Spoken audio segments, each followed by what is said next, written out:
اعوذ باللہ من الشیطان اللعین الرجیم بسم اللہ الرحمن الرحیم الحمدللہ رب العالمین رب اشرح لی صدری ویسر لی امری واحلل عقدۃ من لسانی یفقہوا قولی۔ عزیز ناظرین و سامعین، سلام علیکم ورحمۃ اللہ وبرکاتہ۔ استقبال کر رہی ہوں میں سید نظر فاطمہ آپ تمام ناظرین کا پروگرام ریلیجس ٹالرنس ان ورلڈز ریلیجنز میں۔ ہمارے اسکول کے دنوں میں اکثر ہم تاریخ میں پڑھا کرتے تھے کہ کس طریقے سے مذہبی تعصب کو استعمال کرتے ہوئے لوگوں کو ایک دوسروں کے خلاف استعمال کیا جاتا ہے تاکہ سیاسی مفاد حاصل کیے جا سکیں، لیکن جب اپنی عقل کو استعمال کیا تو چیزیں اپنے ارد گرد کچھ مختلف نظر آئیں اور وقت کے ساتھ ساتھ یوں لگا جیسے یہ باتیں اتہاس میں دب گئی ہیں۔ لیکن جیسے کہا جاتا ہے کہ تاریخ اپنے آپ کو دہراتی ہے، پچھلے چند سالوں میں کچھ چیزیں اس طریقے سے سامنے آئیں کہ اخباروں میں اور نیوز چینلز میں تقریباً 60 to 70% آف دا نیوز صرف مذہبی تعصب سے جڑی ہوئی ہوتی تھی۔ اسی لیے بہت اہم ہے کہ آج گفتگو کی جائے اس موضوع پر کہ مذہبی رواداری کیوں اہم ہے اور ہماری اور آپ کی اس میں کیا ذمہ داری ہے۔ اس بہت ہی اہم گفتگو میں ہمارا ساتھ دینے کے لیے ہمارے ساتھ موجود ہیں ایک بہت ہی خاص مہمان، ڈاکٹر رضا عباس صاحب قبلہ۔ آئیے گفتگو کا آغاز ان کے استقبال سے کرتے ہیں۔ السلام علیکم۔ وعلیکم السلام۔ بہت بہت شکریہ آپ کا کہ اس اہم گفتگو میں آپ ہمارے ساتھ موجود ہیں۔ جی شکریہ۔ اگر گفتگو کا آغاز کرتے ہوئے سب سے پہلے ڈیفینیشن کی بات کی جائے، جی، چھوٹا سا ایک انٹروڈکشن ہم نے اپنی طرف سے دیا، بالکل، مگر آپ کی فکر جاننے کے لیے کہ مذہبی رواداری یعنی ریلیجس ٹالرنس برداشت کہیں گے کسے، اور اس کے برعکس ریلیجس انٹالرنس کیا ہوتی؟ جی ہاں، یہ بہت ہی اہم ٹاپک ہے جو آج آپ نے جس کی ابتدا کی ہے اس پروگرام میں، اور یہ مذہبی رواداری ایک انتہائی اہم ٹاپک ہے۔ بالکل، مذہبی رواداری کسے کہیں گے؟ جی، کیا مذہبی رواداری کے معنی ہیں کسی مذہب کو مان لینا، جی، یا اس مذہب میں چلا جانا، یا اس مذہب کو ہی حق تسلیم کر کے اپنے نظریے کو ختم کر دینا؟ کیا یہ مطلب ہے؟ نہیں، مذہبی رواداری کے معنی یہ ہیں کہ ہر انسان اپنے دین، اپنے مذہب، اپنے مکتب فکر پر چلتے ہوئے دوسرے کا احترام کرنا سیکھ جائے، اور جہاں کامنالٹیز پائی جاتی ہیں وہاں ایک دوسرے کی مدد کرے، اور جہاں اختلاف پایا جاتا ہے وہاں اختلاف کا احترام کرنا سیکھ جائے۔ بہت بجا، جی، کامنالٹیز کو میں ایک دوسرے کی مدد کرنا، اور اختلاف کو آنر کرنا، اختلاف کا احترام کرنا، یہ انسان سیکھ جائے۔ دیکھیے، اس کو سیکھنا یہ بہت بڑا مرحلہ ہے۔ آپ دیکھیے کہ مغرب میں کتنے نیشنز ہیں جنہوں نے برسوں ایک دوسرے کو خون سے نہلایا، لیکن برسہ برس کے بعد ان کو یہ سمجھ میں آ گیا کہ اس طرح سے جھگڑا فساد کرنے سے اور خون ریزی کرنے سے ترقی نہیں ہو سکتی ہے نا، تو ترقی کے کارواں رک جائیں گے۔ تو انہوں نے اب یہ سیکھا کہ وہ ڈیفرنسز کو انجوائے کرتے ہیں، ڈیفرنسز کا احترام کرتے ہیں، اور جہاں کامنالٹیز، جہاں اشتراک پایا جاتا ہے، جہاں مشترک باتیں پائی جاتی ہیں، اس کو انکریج کرتے ہیں، اس میں ایک دوسرے کی مدد کرتے ہیں۔ تو مذہبی ٹالرنس جس کو ریلیجس ٹالرنس یا مذہبی رواداری کہا جاتا ہے، اس کے معنی یہ ہیں کہ ہر انسان پہلے تو اس مکتب فکر پہ چلے جس کو وہ صحیح سمجھتا ہے، جس کو وہ حق سمجھتا ہے، خود اس کو پوری آزادی ہے۔ اس کے ساتھ ساتھ دوسرے کے ساتھ اس کا رویہ کیسا ہونا چاہیے، یہ ہے مذہبی رواداری۔ تو کیسا ہونا چاہیے؟ اس کو دشمن سمجھنا چاہیے، یا اس کو وہ ادرائزیشن کی طرح کہ اس کو اپنا دشمن کامل سمجھتے ہوئے اس کو ختم کرنے کی کیا پلاننگ کی جائے؟ یہ نہیں، بلکہ مذہبی رواداری یہ ہے کہ آپ اپنے دین پر مکمل انداز میں چلیے، اور یہ دیکھیے کہ جو سامنے والا ہے وہ کتنی باتیں اس کی آپ کے اندر مشترک ہیں، جو مشترک باتیں ہیں ان کا اقرار کیجئے، اس میں ایک دوسرے کی مدد کیجئے، اور جہاں اختلاف پایا جا رہا ہے اس کا احترام کیجئے، اور اختلافات کو ہوا مت دیجئے۔ بالکل، یہی بات ہم کہہ لیں ایک چھوٹے لیول پر ہر رشتے کی بنیاد یہی ہے۔ کسی بھی چیز کو کامیاب کرنے کی بنیاد یہی ہے کہ جو ڈفرینسز ہیں ان کو رسپیکٹ کیا جائے، اور جو سملیرٹیز ہیں ان کو واٹر کر کے امپروو کیا جائے۔ یہی مذہبی رواداری ہے۔ بالکل۔ اس کے برعکس انٹالرنس کیا ہوگا؟ انٹالرنس یہی ہے کہ اپنے کو حق سمجھنا اور دوسرے کو باطل سمجھنا۔ اپنے کو صحیح راستے پر سمجھنا، دوسرے کو گمراہ سمجھ کے اس کو ختم کرنے کی پلاننگ کرنا، یہ مذہبی رواداری تنگ نظری ہے کہ ہم جو ہے یہ کوئی انسان بھی اگر یہ سمجھے کہ صرف ہم کو ہی اس دنیا میں جینے کا حق ہے اور دوسرے کو جینے کا حق نہیں ہے، تو یہی جو ہے وہ غیر روادارانہ نظریہ ہے اور انٹالرنس ہے نا. آج اس کی ضرورت بہت زیادہ ہے. میں چاہوں گی آپ تھوڑی سی اور اس کی تفسیر کریں کہ کیوں اس کی ضرورت آج زیادہ ہے. دیکھیے آج اس کی ضرورت اس لیے زیادہ ہے کہ ایک دور تھا کہ جب سویلائزیشنز اور مذہب اپنے اپنے علاقوں میں محدود رہتے تھے عام طور پر، ٹھیک ہے، لوگ ایک دوسرے سے مکس ہوتے تھے لیکن بہت ہی محدود لیول پر مکس ہوتے تھے، بہت ہی لیمیٹڈ انداز میں مکس ہوتے تھے. صرف جو یعنی سوداگر ہوتے تھے، ٹریڈرز ہوتے تھے، وہ مکس ہوتے تھے، یا کچھ چھوٹا موٹا مائیگریشن ہوتا تھا اس سے مکس اپ ہوتے تھے. ورنہ مذہب اور سویلائزیشنز جتنی تھیں وہ اپنے اپنے علاقوں میں محدود تھیں. مثال کہ بھئی مسلمان زیادہ تر مڈل ایسٹ میں محدود تھے، یعنی عرب میں، ایران میں، یہ ان کا علاقہ مانا جاتا تھا. ہندو برادران انڈین سب کانٹیننٹ میں محدود تھے. کرسچنز جو ہیں وہ یورپین وغیرہ کے ممالک میں محدود تھے. اور جو دوسرے مذاہب ہیں مثلا ٹاؤزم، شنٹوئزم، زوروسٹرینزم، یہ لوگ جو ہیں وہ چائنا، جاپان میں محدود تھے، ہے نا، جو بڑے بڑے دنیا کے مذاہب ہیں. تو لیکن اب ٹیکنالوجی کے بعد دنیا ایک ولیج بن گئی ہے نا. گلوبل ولیج کا تصور، گلوبلائزیشن کا تصور، گلوبل ولیج کا تصور جو آج کہا جا رہا ہے. پھر مینس آف ٹرانسپورٹیشن اتنے بڑھ گئے، مینس آف کمیونیکیشن اتنے بڑھ گئے. تو اب جو ہیں وہ سویلائزیشنز اور مذہب ایک دوسرے کے شانہ بشانہ رہ رہے ہیں. یورپ میں اتنے ہی مسلمان رہ رہے ہیں، ہے نا، انڈیا میں جو ہے وہ اتنے ہی مسلمان رہ رہے ہیں، گلف کنٹریز میں اتنے ہی ہندو رہ رہے ہیں، نان مسلمز رہ رہے ہیں. تو اب وہ دور نہیں رہا. تو جس وقت پہ سارے مذاہب اور ساری سویلائزیشنز اپنے اپنے علاقوں میں محدود تھیں تو ٹکراؤ کے چانسز کم تھے. اب جب یہ ہوا، چائنیز پوری دنیا میں جا رہے ہیں، ہے نا، یورپینز پوری دنیا میں جا رہے ہیں، ہم پوری دنیا میں جا رہے ہیں، تو اب سب ایک دوسرے سے، آپ کے پڑوس میں ہو سکتا ہے ایک کرسچن رہتا ہے، اس کے پڑوس میں ایک بدھسٹ رہتا ہے، اس کے پڑوس میں ایک ہندو رہتا ہے، اس کے پڑوس میں ایک یہودی رہتا ہے. اس کے پھر بھی دور کی بات ہے، دن بھر آپ اپنے فون پہ ہی انٹریکٹ کرتے رہتے ہیں. اب سوال یہ پیدا ہوتا ہے کہ اب یہ جو فرکشن ہے اور یہ جو فساد ہے، اس کے چانس بہت بڑھ گئے ہیں. اب ہمارے پاس دو ہی راستے ہیں، یا تو ہم ٹکراؤ کریں اور یا ہم تفاہم کریں، گفتگو کریں، ڈائیلاگ کریں، ہے نا. اور دیکھیے کہ کتنا ابھی کچھ دنوں پہلے تک کلیش آف سویلائزیشن کی بات ہو رہی تھی. ہنٹنگٹن کی پوری تھیوری ہے کلیش آف سویلائزیشنز، کہ دنیا جو ہے وہ سویلائزیشنز کے کلیش کی طرف بڑھ رہی ہے، ٹھیک ہے نا، کہ اب یہ سویلائزیشنز آپس میں ٹکرائیں گی. تو اب سوال اس بات کا ہے کہ ہم ان چیزوں کو، ہم ٹکراؤ کو اوائڈ کیسے کریں، کیسے اوائڈ کریں، بالکل بہت اہم ہے نا. تو اب جو ہے مثلا ہم آپ کے ایک بہت ہی بڑے شہر میں بیٹھے ہوئے ہیں، یہ بامبے شہر جو ہے، ممبئی جس کو کہا جاتا ہے، ایک ملٹی کلچرل اور جسے کہتے ہیں ایبسلیوٹلی اس طرح کا شہر ہے کہ جس کو ہر اعتبار سے کاسموپولیٹن یا میٹروپولیٹن کہا جا سکتا ہے. یہاں ہر طرح کے لوگ رہ رہے ہیں. تو اب سب سے بہتر راستہ یہ بتائیے، مفاہمت کا ہے، گفتگو کا ہے، یا ٹکراؤ کا ہے؟ یا تو ٹکراؤ کر لیجئے یا گفتگو کر لیجئے. تو ہم یہ کہتے ہیں کہ سب سے بہتر راستہ ہے کہ آپس میں گفتگو کریں، ڈائیلاگ کریں، مفاہمت کریں. اس کے علاوہ دیکھیے، جب مذاہب آپس میں قریب آئیں گے تو مادہ پرستی سے لڑنے میں مدد ملے گی. ہر مذہب جو ہے وہ مادہ پرستی کے خلاف ہے.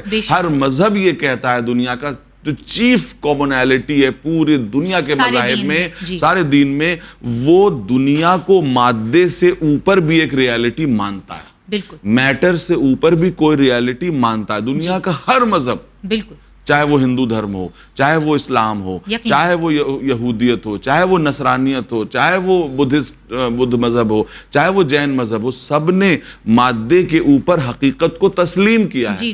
تو یہ لوگ جو روحانیت کو مانتے ہیں، مادہ پرستوں کے سامنے اگر ہم ٹک سکتے ہیں، ان کا مقابلہ کر سکتے ہیں، اول تو ہم یہ کہتے ہیں مادہ پرستوں سے بھی گفتگو ہونی چاہیے، کیونکہ گفتگو، لیکن یہ کہ مادیت کے سامنے اگر ہم کو ایک مضبوط محاذ بنانا ہے تو ہمیں مذاہب کو آپس میں ایک دوسرے سے گفتگو کرنا ہوگی، ڈائیلاگ کرنا ہوگا.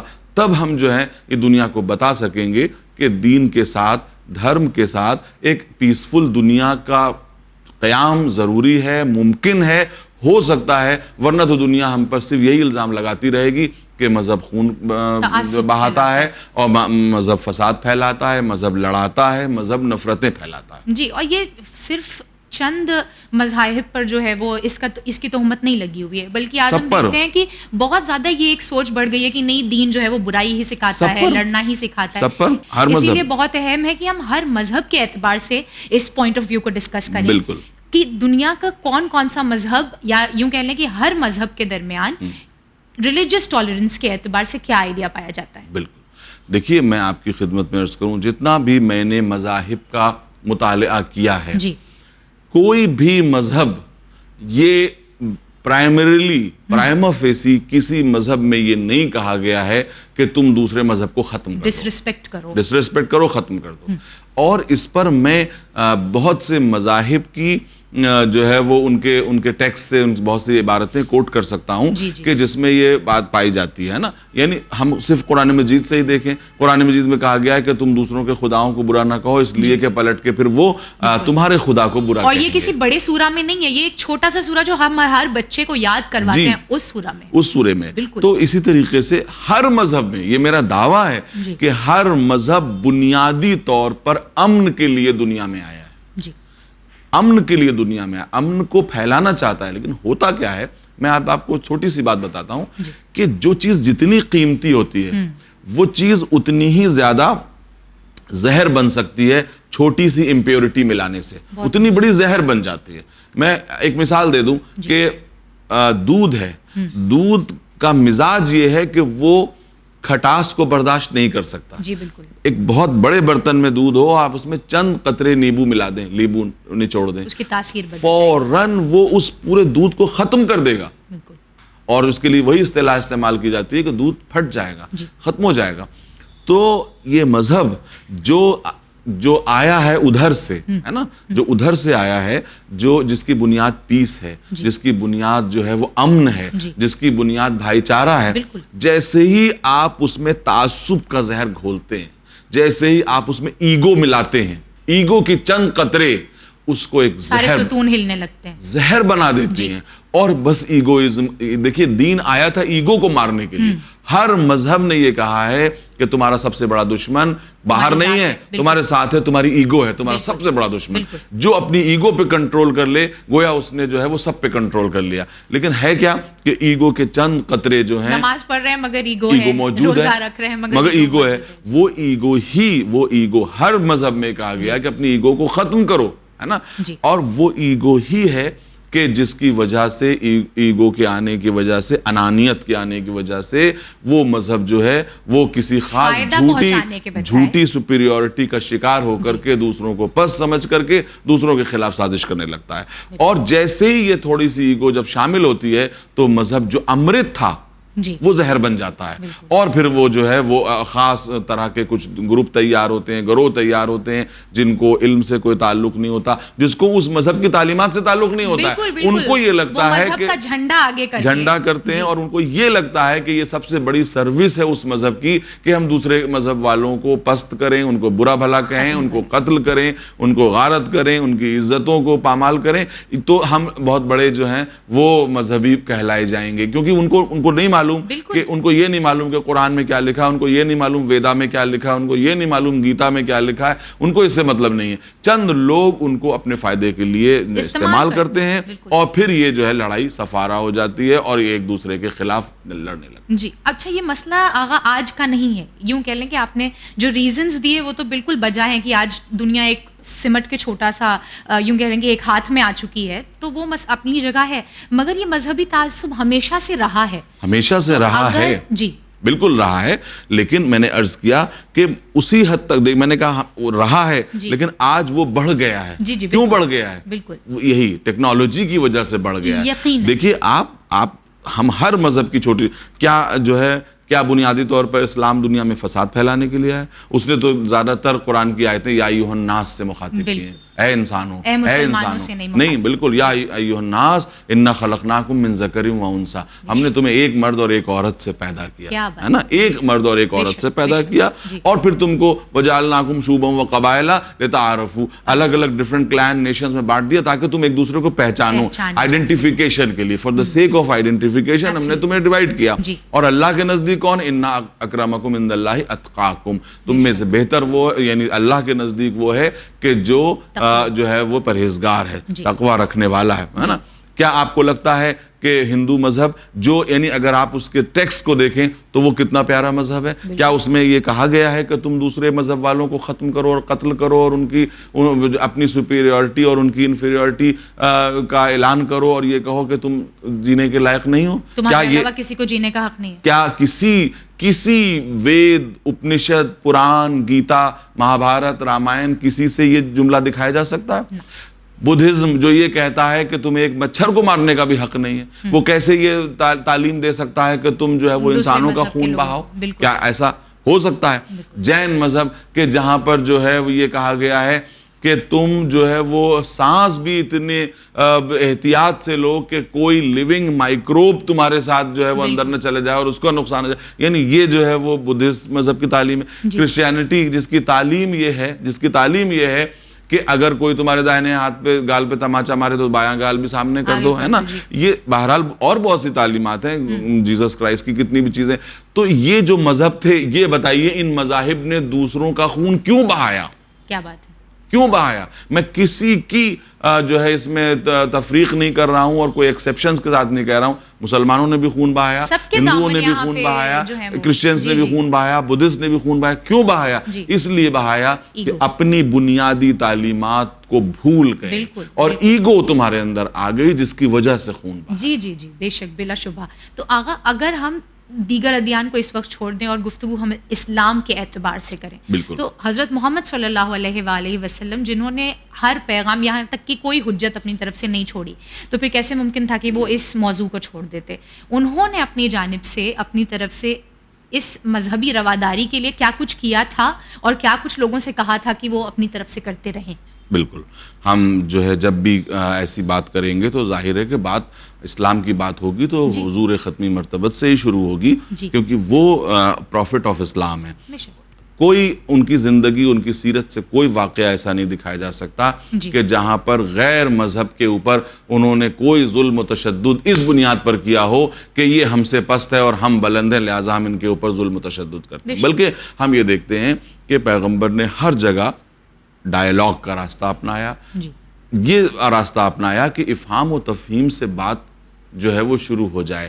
اور میں آپ کی خدمت میں عرض کرتا ہوں، یہ بات بہت اہم ہے کہ پہلے تو مکے کا دور ہے. مکے کے دور میں کفار قریش، وہ جو پیگنز تھے، ان کے ساتھ پیغمبر نے کوئی کنفرنٹیشن نہیں کیا.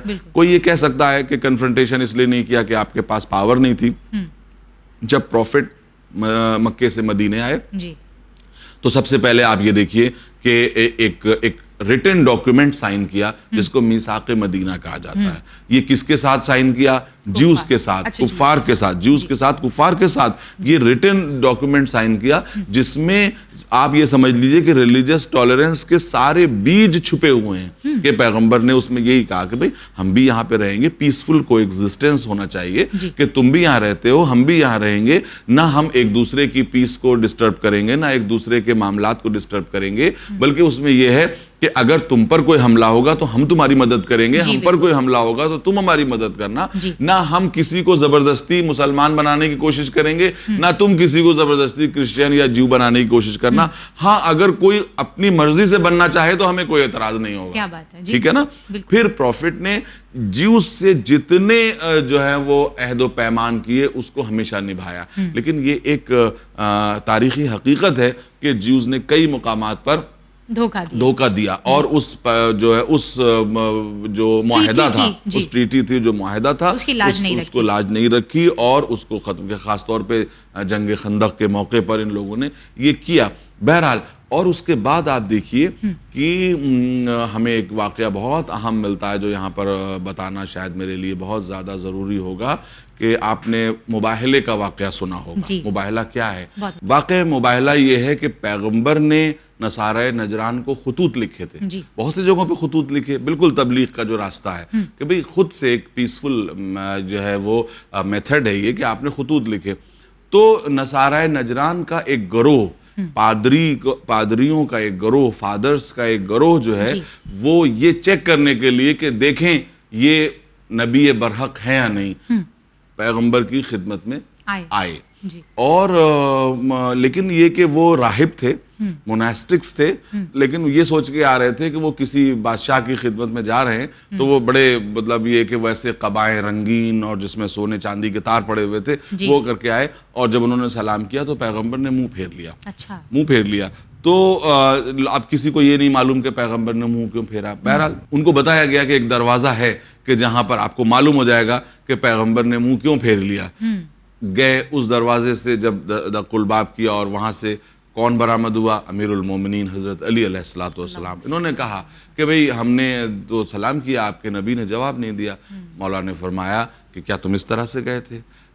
کہاں اسی طرح سے گئے تھے. تو مولا نے فرمایا کہ افسوس تم ابھی نبوت اور حکومت کا فرق نہیں جانتے. ہمارا نبی حاکم نہیں ہے, وہ رسول ہیں, نبی ہیں. اپنے نیچرل لباس میں جاؤ, جیسے تم آئے ہو ویسے جگہ جاؤ. اب جب ویسے گئے تو پیغمبر نے اپنی عبا بچھا دی اور ان کو بٹھایا. 2-3 دن تک روایت یہ کہتی ہے کہ ڈسکشن چلتا رہا, ڈسکورس چلتا رہا, مباہلہ ہوتا رہا, گفتگو ہوتی رہی, گفت و شنید ہوتی رہی. اسی درمیان ایک واقعہ جس کے لیے میں نے یہاں تک آپ کو زحمت دی ہے, وہ یہ ہے کہ اسی دوران ایک دن ایسا ہوا کہ گفتگو ہوتے ہوتے وقت آ گیا نماز کا. تو پیغمبر نے فرمایا کہ دیکھو بھئی ہماری نماز کا وقت ہو گیا, ہماری پریئر کا وقت ہو گیا, اب ہم پریئر کریں گے. تو میرے خیال میں وہ سنڈے کا دن رہا ہوگا یا جو کچھ بھی رہا ہوگا, تو پادریوں نے یہ کہا کہ بھئی ہماری پریئر کا بھی تو وقت ہے, آپ ہمارا بھی کہیں انتظام کریے. تو بس یہ جملہ جو تاریخ کی کتابوں میں ملتا ہے, روایات میں ملتا ہے, سیرت میں ملتا ہے, اور اس کو جو ہے وہ اس کا ریفرنس دینے کی ذمہ داری مجھ پر ہے کہ پروفٹ نے اپنی اس مسجد میں جس کی بنیاد تقوی پر رکھی گئی, جس کی بنیاد خلوص پر رکھی گئی, جس کے لیے پروفٹ نے خود اپنا پسینہ بہایا, اس مسجد میں پروفٹ نے ایک کونا مسجد کا خالی کر کے یہ کہا کہ ہم ایک طرف خود نماز پڑھ لیتے ہیں, ایک طرف آپ پریئر کر لیجئے. مسجد نبوی میں پروفٹ نے عیسائیوں کو پریئر کروائی ہے. آپ یہ دیکھیے کہ ہمارے نبی کی فکر کہاں تھی. اور یہاں پر یہ جملہ کہے بنا میں نہیں رہ سکتا کہ ایک طرف یہ فکر ہے, دوسری طرف مسلمانوں کے تعصب کا یہ عالم ہے کہ مختلف فرقے اپنی مسجدوں میں دوسرے کے فرقوں کو آنے نہیں دیتے. تو نبی کی فکر کہاں ہے اور امت کی فکر کہاں ہے کہ میں نے اپنی آنکھوں سے کچھ مسجدوں پہ لکھا ہوا دیکھا ہے کہ یہ مسجد فلاں فرقے کی ہے, یہاں دوسرے فرقے کے لوگ نہ آئیں. آپ سوچئے کہ یہ فکر ہے مسلمانوں کی اور وہ فکر ہے ہمارے نبی کی, دونوں کے بیچ کتنا فرق ہے. تو یہ طریقے, یہ مثالیں موجود ہیں. میں سمجھتا ہوں کہ یہ ایک مثال کافی ہے کہ ہمارے نبی نے کس طرح سے جو ہے وہ مذاہب کے درمیان جو ہے وہ گفتگو فرمائی. یہاں تو رسول اللہ نے دوسرے مذہب کے لوگوں کو اپنے ساتھ نماز پڑھنے کا موقع دے دیا. کہاں؟ مسجد نبوی میں, جس سے محترم مسجد کعبے کے علاوہ مسلمانوں کے لیے کوئی نہیں ہے. اور قوم کا عالم یہ ہے کہ اگر دوسرے مذہب کے لوگ اپنے ہی عبادت گاہوں میں عبادت کر رہے ہیں تو وہاں بھی ان کو قتل کر دیا جا رہا ہے. جی بالکل, آپ دیکھیے مسجدوں میں, مسجد میں قتل کیا جا رہا ہے. اور دوسرے مذاہب میں بھی میں یہ بات اپریشیٹ کرنا چاہوں گا یہاں پہ آن ریکارڈ کہ بہت سے جگہیں ایسی ہیں کہ لندن وغیرہ میں ہم نے اس بات کو سنا ہے کہ انہوں نے اپنے چرچ خالی کی ہیں کہ آئیے آپ یہاں مجلس کر لیجئے, آپ اپنی مجلسیں کر لیجئے. تو یہ کس کی سیرت پہ عمل کر رہے ہیں؟ یہ ہمارے نبی کی سیرت پہ عمل کر رہے ہیں اور ہم اپنے نبی کی سیرت سے دور بھاگے جا رہے ہیں. اللہ ہمیں توفیق دے کہ ہم اپنے دین کو بہتر طریقے سے سمجھ سکیں. آغا آج کی گفتگو یہیں تمام ہوگی. آپ کا بہت بہت شکریہ.